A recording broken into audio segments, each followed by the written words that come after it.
Happy Tuesday, everybody. It's Maxwell here, and we're going to jump right into day 2 of our SPY review on ratios. So yesterday, we talked about what a ratio is and how we actually can write a ratio 3 different ways. So today, we're going to answer a question about footballs to soccer balls and how we can actually use a bar diagram to help solve a ratio problem. So here we go.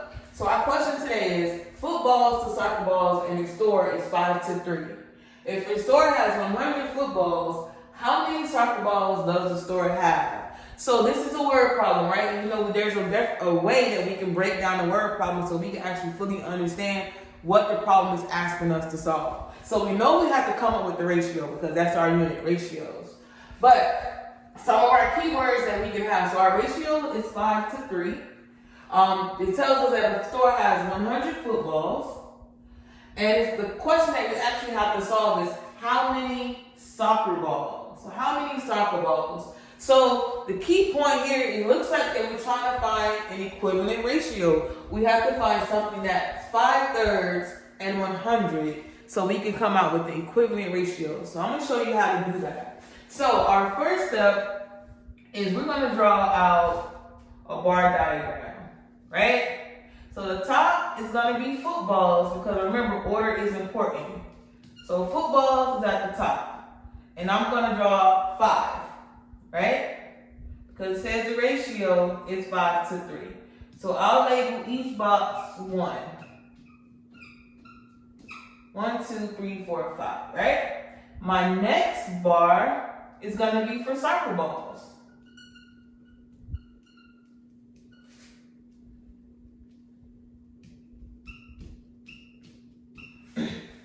So this is footballs, this is soccer balls. So this is a bar diagram, and this is how this goes.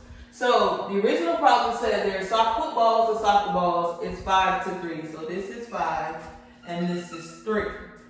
Now, the whole problem goes on to say that if the store has 100 footballs, then how many soccer balls does the store have? So what I'm doing over here, I'm doing the same thing that I did over here, except I'm not going to use a 1 this time. And the reason why I'm not going to use a 1 this time because they gave me a value of 100 for football. So footballs is still at the top because footballs is first. And then the bottom is soccer balls because soccer balls is the second. Okay, so this is how this changes. So if they tell me that 100 footballs, I'm going to divide by the top number in my first number in my ratio for football. So 100 is a total for football, so that means I'm going to divide by 5. I can't use 3 because 3 represents soccer ball, so I'm using 5 because that represents football. So 100 divided by 5 equals 20. So now instead of using 1, I'm going to use 20. So 20, 20, 20, 20, 20. So this gives me 100. So if I have 100 here, how many soccer balls do I have? So each value now represents 20. So this is 20, 20, 20. So 20, 40, 60. So for 100 footballs, you now get 60 soccer balls. And just to make sure that our ratio is equivalent, let's write it out as fractions. So I have 5/3, so this is the original problem.